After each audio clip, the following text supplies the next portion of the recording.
Isang magandang umaga po sa bawat isa. Wow, lakas ng boses ko. Naninibago ako. Tayo muna ay tumulog sa panalangin.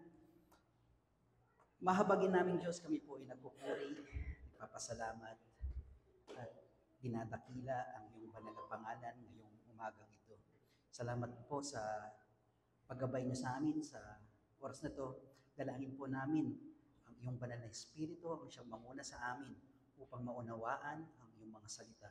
At ito ay maging kapakinabangan sa amin, sa aming buhay, at maging pagsisikap sa aming kabanalan, at maging katulad ng aming Panginoong Hesus Kristo. Ito ay aming dinadalangin sa tanging pangalan po ng aming Panginoong Hesus Kristo. Amen. Amen. Okay. Hindi ko alam kung naranasan nyo na sa inyong kabataan, noong mga bandang elementary or high school, na during your free time, maglalaro kayo, and then magkakaroon ng paggrupo. Okay, paggrupo. So may isang kasama ka or meron kang kalaro na pipili sa mga gustong sumali. No? Pipili sila kung sino yung magiging kakampi nila. Okay, noong panahon na yon, ako ay payat at medyo lampa. So, sumatotal, ako yung huling napipili pagdating sa paggugrupo. So, meron silang kanya-kanyang, pwede ko sabihin, criteria, or meron silang kanya-kanyang ideology or parang kakayahan kung bakit pinili ang isang membro dun sa grupo na yon.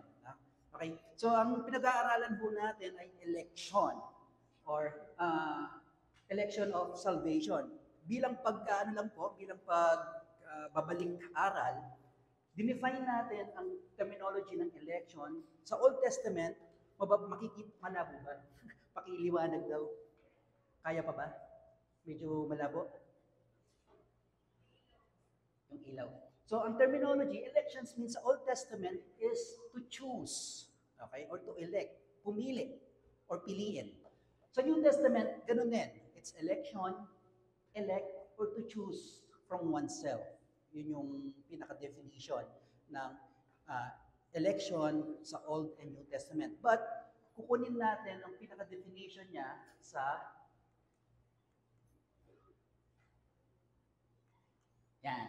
sa doctrinal definition ng elect is matatagpuan natin sa Canons of Dort noong 1619. Sinasabi niya, election is the unchangeable purpose of God, whereby, therefore, the foundation of the world He has out of mere grace, according to the sovereign good pleasure of His will. So, sinasabi ho ng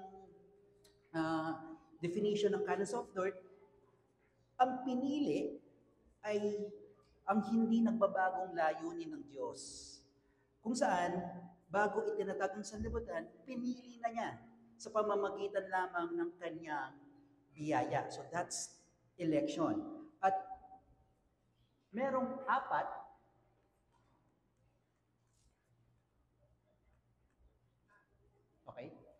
na preposition on salvation of election. So, napag-usapan na natin yung una, which is, pag sinabing prepositions, ito yung mga pahayag tungkol sa election. Una, election, it is the sovereign in his ground. Okay? Pag sinabing election, it is sovereign in his ground. Ibig sabihin, it is based on God's purpose. Sinabi ng Ephesians 1:6-7, ayon sa kabutihan ng kanyang kalooban. Ganon din ang sinasabi niya sa Ephesians 1:11 and 12. Na itinalaga nung una pa ayon sa layunin na gumawa sa lahat ng mga bagay ayon sa kanyang pasya at kalooban. So yun yung ibig sabihin nun. It is based on God's purpose. Ito ay pinagsasama ang kanyang kalayaan at ang kanyang kabutihan sa kanyang kalooban. It is grace and mercy for His own glory. Yun yung sinasabi ng Okay. Thank you. And then, pangalawa, it excludes any foreseen condition in man's as cause of election. Ibig sabihin, maling isipin na Kaya pinili ka ng Diyos dahil may gagawin ka pa. Or may gagawin ka. Maling isipin yon.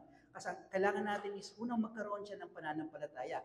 Ang sabi ni Charles Finley, elect were chosen to salvation upon the condition of God's foresaw that He could secure their repentance, faith, and final perseverance. Ibig sabihin, ang mga hinirang o ang mga elect ay pinili para sa kaligtasan, hindi sa kanilang gagawin.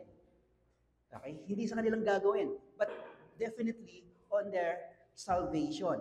Ang kondisyon na nakita ng Diyos ay una pa nung mangyari pa ang mga to. So walang ibang kadahilanan. It is not because of what they're going to do. Hindi dahil sa magagawin nila, kundi dahil sila ay pinili ng Diyos. Dahil ito ay tahasang itinatanggi ng Biblia na ang nakikitang kondisyon ang dahilan ng pagpili. Mababasa ho natin dyan sa Romans 9:15. So hindi sinasabi ng Romans 9:15 to 16 is, ako'y maaawa sa aking kinaawaan at ako'y mahahabag sa aking kinahabagan. It's upon God's grace kung sino yung mga elect. It's not because of your going to do. Hindi ibig sabihin na kung ano ang gagawin mo, kaya ka pinipili. Ikaw ay pinili na ng Panginoon. Okay? Ito rin ay sumasalungat sa kaisipan ng idiwa ng biyaya, sapagkat kung ang hinirang ay hindi karapat-dapat. Ang ibig sabihin po nito is, kung nakikita na ng Panginoon ang iyong gagawin for sin, so meron na tayong tinatawag na criteria. Kasi may gagawin ka, kaya pinili ka. So sinasalungat ko nito, ang sinasabi ng it is sovereign on His ground. It is because of His sovereignty kung bakit ka pinili, hindi yung gagawin mo. Okay?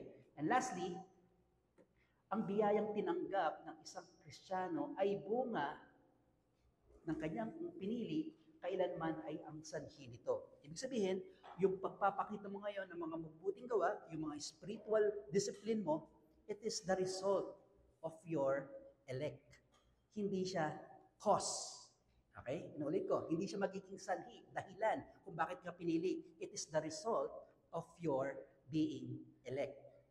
Okay? So pinili ka para gawin ang mga to. Hindi gagawin mo mga to, kaya ka pinili. Okay? So that's the ano. So this is just the background of last pag-aaral natin. At merong actually, itong pag-aaral na to, merong hindi na nakita. Objection, pagsalungat. Anong ibig sabihin? Anong ibig sabihin nito? Merong mga bagay na hindi sang-ayon sa ganitong pahayag. Unang-una, is God unfair? Yan ang magandang tanong. Based dun sa preposition kanina, pahayag kanina, is God unfair ngayon sa kanyang pagpili? Sa palagay ho natin, is God unfair sa kanyang pagpili sa mga maliligtas? Okay? Kasi itong kaisipan ng lahat or karamihan.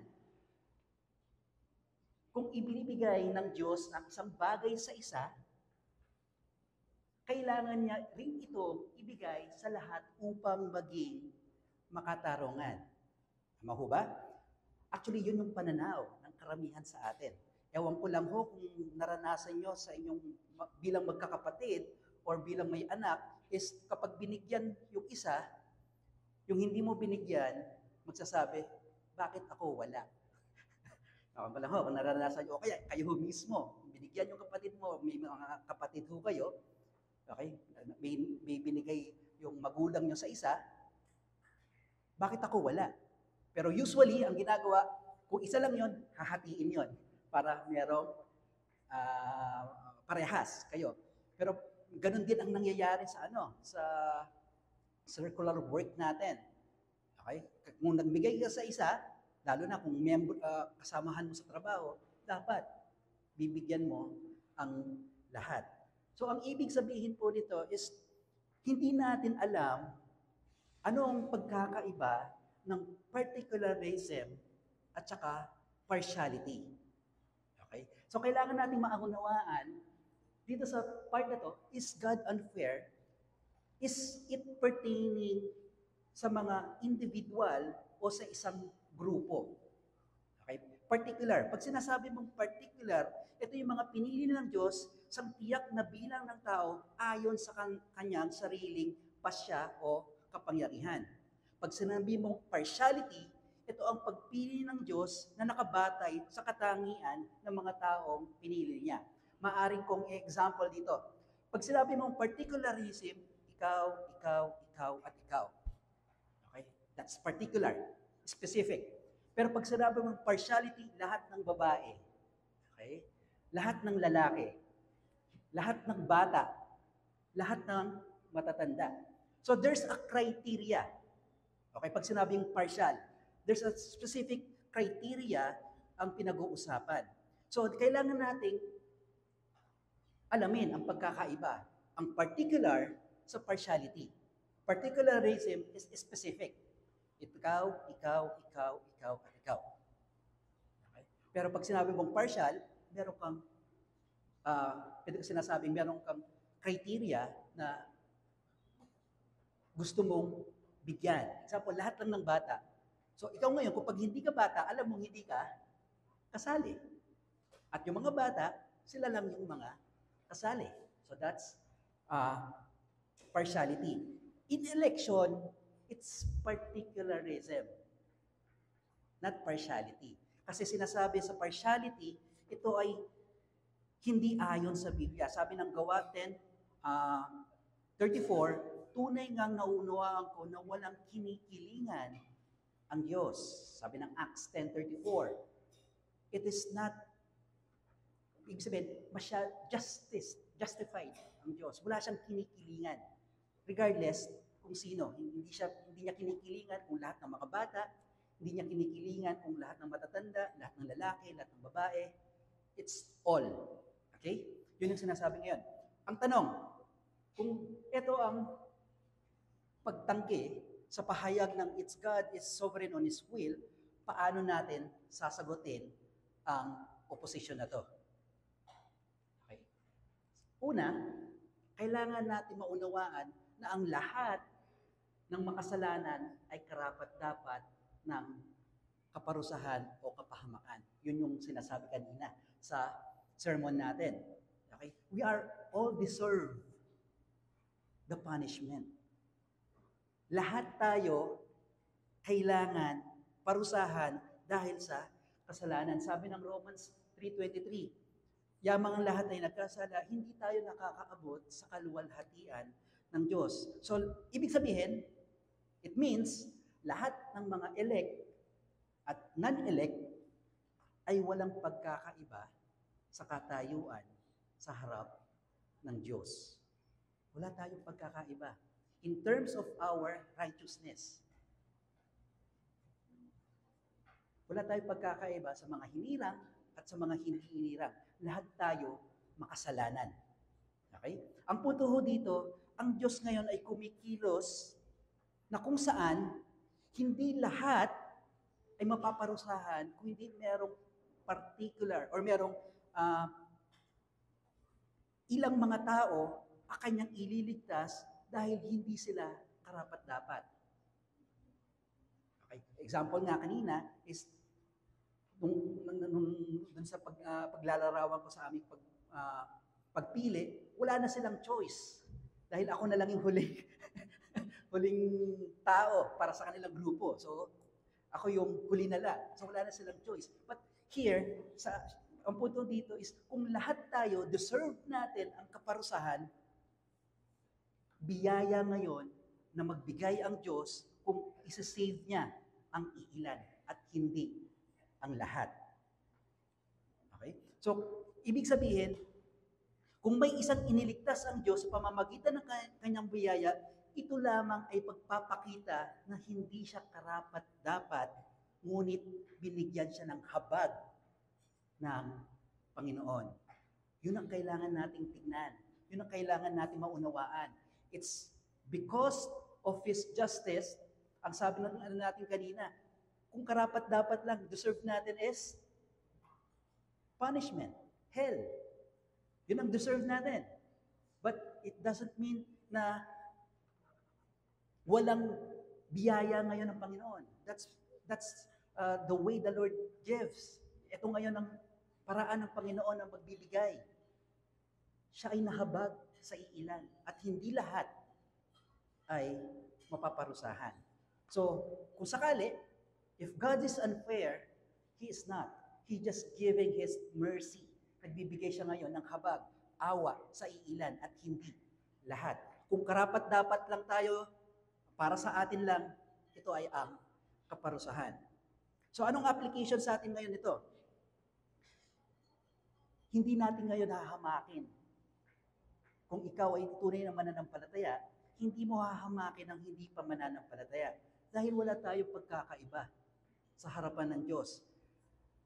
Hindi rin natin may pagmamalaki ang ating kaligtasan na ipinagkaloob lamang sa atin ng Panginoon. Kasi minsan, totoo ho ito nangyayari.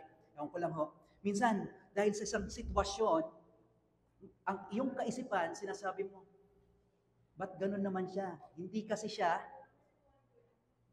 pinili. Hindi pa kasi siya Kristiyano. Okay? Meron na agad paghatol, pagpapakita dahil yun ang nakikita mo sa kanya. Nakakalimutan na natin, tayo rin is minsan ay isang makasalanan. At tayo pa rin ay makasalanan sa harap ng Panginoon. So alalahanin natin na walang pananagutan ang Diyos upang iligtas ka. There's no. Okay? Dahil tayo ay makasalanan, deserve natin talaga ay kaparusahan. Kaya lang, ipinapakita na ngayon ang pag-ibig, ang grace niya, kung isisave niya, ililigtas niya ang iilan at ang hindi, ang lahat. Ito ang biyaya na ipinagkakaloob ng Diyos. Pangalawa, paano natin sasagutin it is unfair? Sabi niya kasi, ang pagtutol at ang pagkamuhi sa paggamit ng Diyos sa kanyang ganap na kapangyarihan at karapatan ay isang kasalanan. Ito yung part na pwede ko sabihin, we always argue with the Lord. Okay? Parati tayong nagre-reklamo. Okay? Parang yung ano lang natin kanina. Ang sabi ng Romans 9:19-20. Kaya't sasabihin mo sa akin, bakit humahanap pa siya ng kamalian? Sapagkat sino ang makakasalungat sa kanyang kalooban? Ngunit sino ka o tao na makikipagtalo sa Diyos? Sasabihin ba ng mga bagay na hinubog doon na humubog sa Kanya, bakit ako ginawang ganito? It says, sinasabi ni Paul sa mga Romans, bakit kang magre-reklamo kung ano ang ibinigay sa iyo ni Lord? If we all deserve ang mga bagay na hindi natin deserve, bakit ka magre-reklamo kung ikaw ay pinagpala ng ganito sa iyong buhay? Tandaan ho natin na ang pananalita ay sumasalamin sa pakikitungo natin sa Panginoon. Ito ay mahahalin tulad kay Job. Sabi ni Job 42, at sumagot ang Panginoon kay Job at sinabi, ang mapaghanap ng kamalian ay makikipagtalo ba sa makapangyarihan sa lahat? Siyang nakikipagtalo sa Diyos ay sagutin niya ito. Ang ibig sabihin dito is, Lord, pwede ko sabihin, bakit mo binigay sa akin ito? Or bakit hindi mo ibinibigay sa akin kung ikaw naman ang humihiling? Pwede ko sabihin, bakit sa akin at hindi sa Kanya? Okay, we always argue with that. We always see, sabi nga na, it's because tinitignan natin ang sarili na tayo ay righteous. We deserve all of these things. But in reality, sa katotohanan, wala ho tayong mayaharap sa isang banal at soberanong Diyos. Ang punto ho dito, ang kapangyarihan at ang kapamahalaan ng Diyos sa pagkakaiba ng kanyang pagtrato sa mga makasalanan ay hindi nag-aalis sa pananagutan ng kasalanan o ng kasamaan. Ibig sabihin, hindi ka binigyan ng favor ng Diyos dahil ikaw ay mabuti. It's not because of what you are going to do or kung ano ang ginagawa mo ngayon. It is because ang pag-ibig ng Diyos ay binigay sa iyo. Wala nang ibang dahilan. It's not because of your character. It's not because of your going to do, kung ano man ang gagawin mo. It's not because dahil ikaw ay matuwid. It's because of God's grace and mercy. Okay? Ang application natin ngayon, we always value all things. Tama ho ba? Magiging pahahalagan ho natin ang lahat kung ano ang meron tayo. Hindi na tayo magrereklamo, hindi na tayo maghahanap kung ano yung wala sa atin. At magiging masaya, kontento, at mapagpasalamat tayo kung ano ang meron tayo. Dahil we all deserve punishment, but we deserve good things from the Lord. Dahil ito ay biyaya. Hindi ibig sabihin that you deserve all things. Pangatlo, ang mapagpakumbabang makasalanan ay nagagalak sa pagpili ng Diyos ayon sa kanyang makapangyarihang kalooban. Ang ibig sabihin natin dito is, sabi ng Romans 11:36, sapagkat mula sa Kanya at sa pamamagitan niya at para sa Kanya, ang lahat ng mga bagay, sumasa Kanya nawa ang kaluwalhatian, magpakailanman. It means we all bring back the glory to our Lord. Dahil sa Kanya, binigay sa atin mga to, hindi dahil sa mga pabor sa atin. Tandaan natin, saklaw nito ang lahat ng mga bagay, ang lahat ng yugto, ngayon at sa mga susunod pa mga araw. Ang pagpapala ng Diyos hindi sa mga gagawin mo pa sa susunod. Hindi. Dahil ito ay ang pag-ibig ng Diyos sa iyo, sa kasalukuyan at ito ay sa walang hanggan pa. It's not because of what are you going to do. Okay? Ang punto ho dito, ang tamang tugon natin ay ang pagkilala sa mapagkumbabang mananampalataya. Now, we will going to be humble, meek, sabi nga ng sermon natin kanina. Maging mapagpakumbaba tayo, magiging mapagpasensya ho tayo.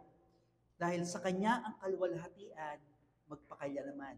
Hindi dahil sa atin, hindi dahil sa mga gagawin mo, hindi dahil ikaw ay mabuti. It's all going back to our Lord.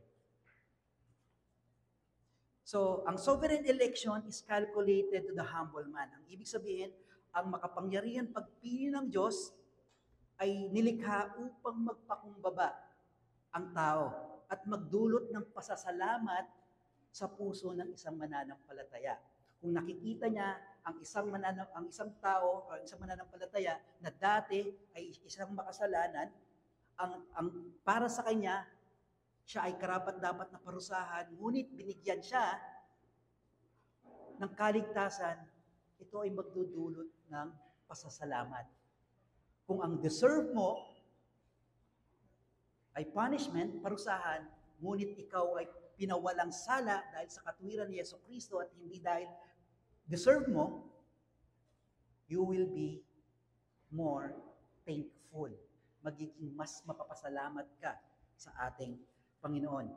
Ang application ho natin ngayon is madaling ngayon may sasabuhay mo ang bunga ng Espiritu.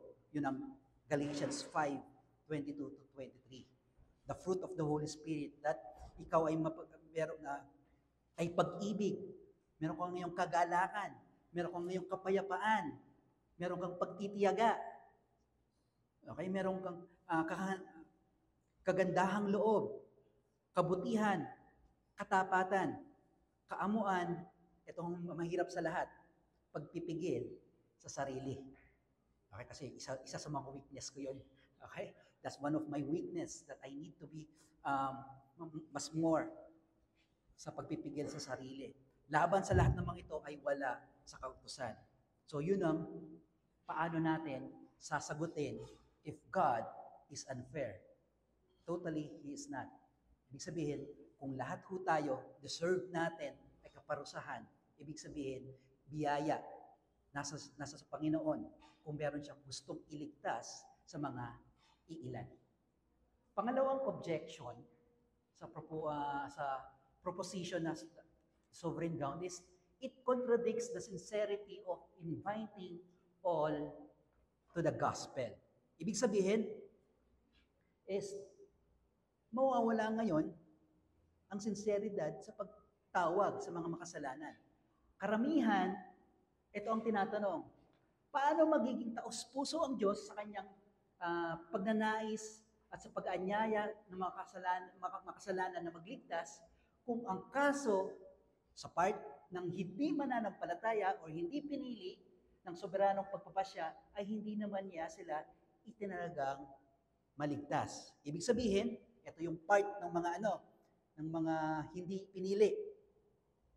Okay? So, bakit pa tayo magpapahayag ng ebanghelyo kung alam naman natin, yun yung word, is hindi siya pinili. Or pwede kong sabihin, ikaw ay pinili. Technically, hindi ho natin alam. It's still upon the grace of the Lord, ang individual natin dito. So, kailangan nating maunawaan na walang sino man dapat akuin ang ebanghelyo hanggat walang nakikitang mga palatandaan sa paggawa ng Espiritu. May mga iba sa atin, tinitignan ang ibang tao o mga nakapaligid sa atin, palagay ko ito hindi pinili. Bakit? Kasi wala akong nakikita sa kanyang parang katangian. So, sa iyo pa lamang, you are already judging the person. Hindi mo pa nga nasusubukan, nalapitan, ibahagi ang ebanghelyo, sinasabi mo na sa kanya na hindi siya karapat-dapat ialok. So, pinipili lang natin. Ang sinasabi, dapat lahat. Dahil hindi natin alam kung sino ang mga hinirang at sino ang mga hindi hinirang. Ang alok ng ebanghelyo ay ang taos-pusong ipahayag ang lahat sa lahat at hindi ito nakapaloob kung sino ang tatanggap o magre-reject. So, ibig sabihin, ang obligasyon natin is to preach the gospel truthfully. It's not our objective kung sino sa kanila ang tatanggap. So, maling kaisipan na ngayon is dahil kilala natin ang taong to, hindi natin babahagahian ng ebanghelyo. Ang iba naman ay ang panganyaya ng ebanghelyo, ngunit batay sa kanilang mga pananampalatayang mga hinirang. Dahil nakakakitaan na sila ngayon, ay siguro ito mabait o meron itong sa kanila lamang ipinapahayag ang ebanghelyo. Yun ang maling kaisipan. Ang biblical is it should be ang ebanghelyo ay inaalok sa tao bilang makasalanan, hindi bilang hinirang o mga hinirang. We all share the gospel sa lahat dahil hindi natin alam kung sino ang mga hinirang at mga hindi hinirang ng Panginoon. Maaaring ang taong ito sa iyong pananaw ay hindi karapat-dapat, but who are you going to judge? Sino ka para husgahan siya na hindi siya tatanggap ng ebanghelyo? So, kailangan nating tandaan, kaya nga ibinigay sa atin ng John 3:16, sapagkat gayon na lamang ang pag-ibig ng Diyos sa sanlibutan. Ibinigay niya ito sa lahat. Ngunit hindi lahat ay tumanggap. Yun yung natin. Yun yung kailangan natin maunawaan. Ibinigay ito sa lahat, ngunit hindi lahat pinagkalooban ng pagtanggap. Pangalawa, ang pagtanggi sa alok ng ebanghelyo ay kasalanan ng tao dahil sa katigasan ng kanyang puso. Hindi ibig sabihin, ito nga sinasabi ko, is inalok sa lahat, is tatanggap sa lahat dahil ayaw niya ng kaligtasan inaalok ng tao. Ang ibig sabihin, ito ay ibinahagi sa lahat. Ngunit merong pagtanggi. Ano yung pagtanggi? Dahil sa kasalanan. Hindi natin nakikita ngayon na ikaw ay makasalanan pa rin. Nakikita mo pa rin ang iyong tunay na katayuan na ikaw ay matuwid, righteous. You deserve ang mga bagay na to. Yun ang sinasabi niya dito. Ang supporting ho natin doon, ang Matthew 3:23-37, sabi niya dito, Jerusalem or Jerusalem, na pumapatay ng mga propeta at bumabato ng mga isinugo sa kanya. Makailang ulit kong nais na tipunin ang iyong mga anak na gaya ng pagtitipon na hinaing manok na kanyang mga sisiw sa ilalim ng kanyang mga pakpak. At ayaw ninyo. Inalok ito sa Jerusalem ang kaligtasan, ngunit ayaw ng mga Hudyo. Kaya ngayon, tuwang-tuwa ang mga Griego. We are now have the same rights or righteousness dahil sa pamamagitan ng pag-asa, dahil tinanggihan nila, ipinagkaloob sa lahat ngayon, we have now the same access, righteousness, kaligtasan na ipinagkakaloob dati sa mga Hudyo, ngayon kasama na ang mga Griego. Okay? And then lastly, ang mga pinili ay hindi tungkol sa katapatan o sa sinseridad ng pag-ayon, kung hindi tungkol sa katiyakan ng makapangyarihang pagkilos ng Diyos. Ibig sabihin, hindi sa mga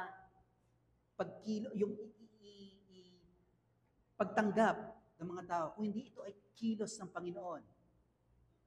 Sabi ko nga, hindi ka pinili dahil alam ng Diyos na ikaw ay gagawa ng mga pabuti.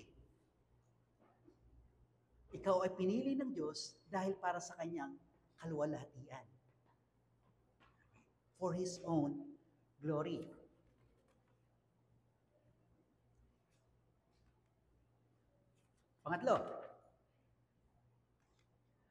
Pangatlong opposition. Sabi niya, Scriptures affirm that foreknowledge, it is the good ground of election. Sabi ng Romans 8:29-30. Sapagkat ang mga nakita niya nung una pa ay itinalaga naman niyang maging katulad ng larawan ng kanyang anak, upang siya ay maging panganay ng maraming magkapatid. At yaong mga itinalaga niya sa kanya namang tinawag at mga tinalaga niya ay itinuring niyang ganap. At ang mga itinuring niyang ganap ay dinwalhati din naman siya. Ibig sabihin, kailangan nating maunawaan pag sinabi mong foreknowledge, it is yung sa hinaharap. Sinasabi ni Pablo sa mga Romans is, pinili na niya yung mga tao, ililigtas niya, at yung mga iniligtas niya ngayon ay niluwalhati naman siya. It is bunga. It is the fruit of being elect. Ganon din ang sinasabi ng 1 Peter 1:2. Pinili at tinalaga ng Diyos Ama na tinawag ng Banal na Espiritu upang sumunod kay Kristo Jesus at mahusikan ng kanyang dugo, biyaya at ang kapayapaan nawa na sila'y inyong sumagana. Ito ay resulta ngayon ng kanilang pagiging pinili ng Panginoon. Hindi dahil sila ay may gagawin sa hinaharap. Kailangan nating maunawaan na pag sinabing foreknowledge, is karaniwang inaalam natin is kung ano yung mga bagay tungkol sa hinaharap. Yung mga bagay tungkol sa hinaharap. Pag narinig natin ang word na foreknowledge, gaya ng pananampalataya at iba pa. Ngunit ang biblical na concept ng foreknowledge is, una, pag sinabing foreknowledge, ay ito ay sa tao, hindi sa kanyang mga gawa. Okay? Pag sinabi mong foreknowledge is specific dun sa tao, hindi sa kanyang gagawin. Naunawaan ho natin? Ibig sabihin, ang foreknowledge ngayon is yamang kilala nung una pa. Kilala ka na ng Diyos nung una pa, bago nilikha ang nilikha or sanlibutan. The Lord knows you before the beginning of time. Hindi ibig sabihin, the Lord knows what you're going to do. Okay? Hindi yung mga gagawin mo pa ang alam ng Panginoon. Kung hindi kilala ka na ng Panginoon nung una pa. That's foreknowledge. Hindi yung kaalaman natin kung ano yung gagawin natin. Okay? Pangalawang konsepto ng foreknowledge is isang natatanging pagkilala o pagkilanlan sa mga hinirang. Sabi ng ating teksto, binasa kanina sa Romans 8:29 at saka 1 Peter 1 and 2. Tandaan natin, ang mga hinirang lamang ang mga parang hindi gaya ng iba, ang pagkaunawa sa foreknowledge ngayon ay maaaring ilapat sa mga hindi inirang at non-elect. Ang punto ho dito, ang biblical na kaugnayan ay gawain ng pagliligtas ng Diyos ay naaangkop lamang sa mga pinili. Ang ibig sabihin, ang foreknowledge ng Diyos ay kung sino yung mga kanyang ililigtas.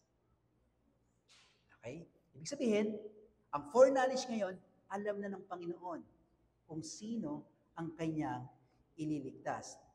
So, dapat ho nating maunawaan na hindi dahil ikaw ay may gagawin pang maganda, o may gagawin ka pang mabuti, or may gagawin pa sa iyo ang Diyos, or may gagawin pa sa iyo Diyos, is kaya ka maliligtas, o kaya ka niligtas. Hindi.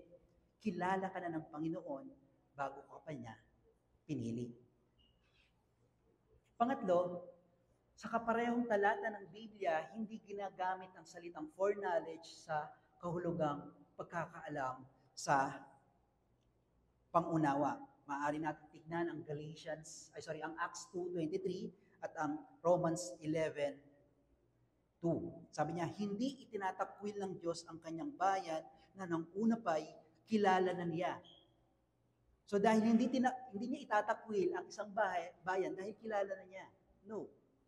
Alam na niya kung sino yung mga taong kanyang ililigtas. Ibig sabihin, ang kahulugan ng foreknowledge ngayon ay dapat natin kunin sa espesyal na paggamit ng Diyos sa salitang knowing. Okay, knowing. Ang knowing ay nakaakibat ito sa tao, sa person, hindi sa kanyang gagawin.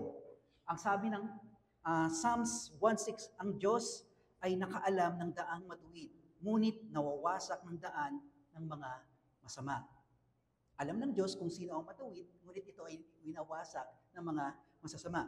Amos 3:2, ang pribilehiyo ng Israel ay ang natatanging pagkilala sa kanya ni Yahweh. Ibig sabihin, the only privilege na binigay sa Israel ay pagkilala sa Diyos. Ngunit hindi ibig sabihin na ang Israel ay merong special treatment ang Panginoon dahil hindi sila rin ay kamukha ng mga Griego dahil itinanggi nila ang Panginoon, walang special treatment. Ang mga Israel rin din ay kaparehas na rin natin ng mga Griego ayon sa katwiran ng Diyos. Sila rin ay makasalanan. So wala nang special treatment sinasabi sa Israel. So kaparehas na rin siya sa mga Griego. Matthew 7:22-23. Ang mga hinatulan ng inarawan ay hindi kailanman nakikilala ni Kristo. Ang ibig sabihin, ito kailangan natin maunawaan. Ang ibig sabihin, kilala na ng Panginoon kung sino ang kanyang mga hinirang. Mahirap marinig sa ating Panginoon sabihin, sino kayo? Hindi ko kayo kilala. Di ba ganun yung katwiran ng mga para mga taong lumapit kay Jesus. Di ba? Kami ay nagpapagaling sa pangalan mo. Kami ay gumagawa ng mga himala dahil sa iyong Pero ang sabi ng Jesus sa kanila, sino kayo? Hindi ko kayo kilala. Ganun din ang sinasabi ng 1 Corinthians 8:3.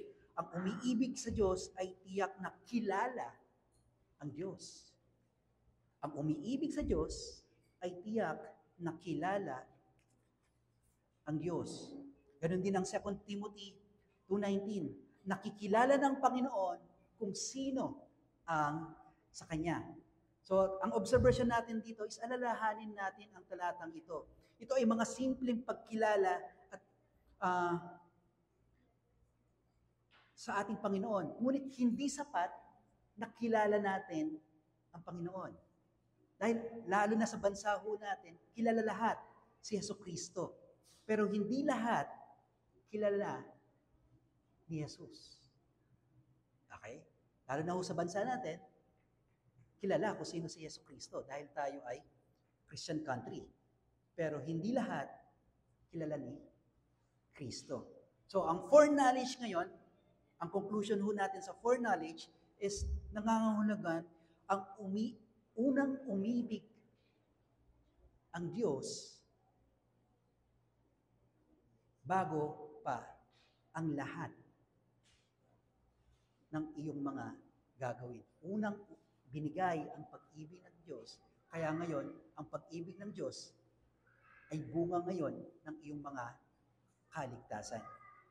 Kaya nga ho, kung kayo po ay hindi pa mananampalataya sa ating Panginoong Yesu Kristo, kayo po ay nasa tiyak na kapahamakan dahil wala sa iyo ang pag-ibig ng Diyos. Ngunit ang pag-ibig ng Diyos ay binigay muna ang kanyang kaisa-isang anak upang ang isang makasalanan ay magsisi, manampalataya sa ginawa ni Yesu Kristo at magkakaroon ng kapatawaran sa kanyang kasalanan. Kaya ako ang panawagan ng Ebanghelyo ay manampalataya ka sa ating Panginoong Yesu Kristo. Kaya ang mga pinili ngayon, ang foreknowledge ng Diyos ay nangangahulugang pinili nila ang mga natatayong tao ngayon ayon sa kanyang pag-ibig, ayon sa kanyang pag-aproba, at dahil lamang sa kanyang biyaya. Kaya tayo po'y manalangin. Salamat po, Panginoon, sa biyaya na iyong ipinagkaloob sa amin sa oras na to. Nawa, Panginoon, ay ito ay maging kamulatan sa aming mga puso at makita ang iyong pagmamahal na ipinagkaloob sa amin nung una pa lamang. Nawa ito ay maging pangunawa sa amin upang mamuhay kami ayon sa katwiran ng iyong anak na si Yesu Kristo at maging banal. Mamuhay kami na may kabanalan sa iyong harapan. Sa pangalan po ng aming Panginoong Yesus. Amen. Amen.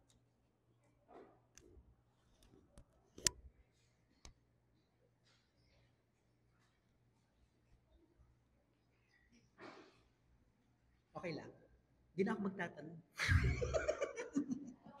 Alam ko na.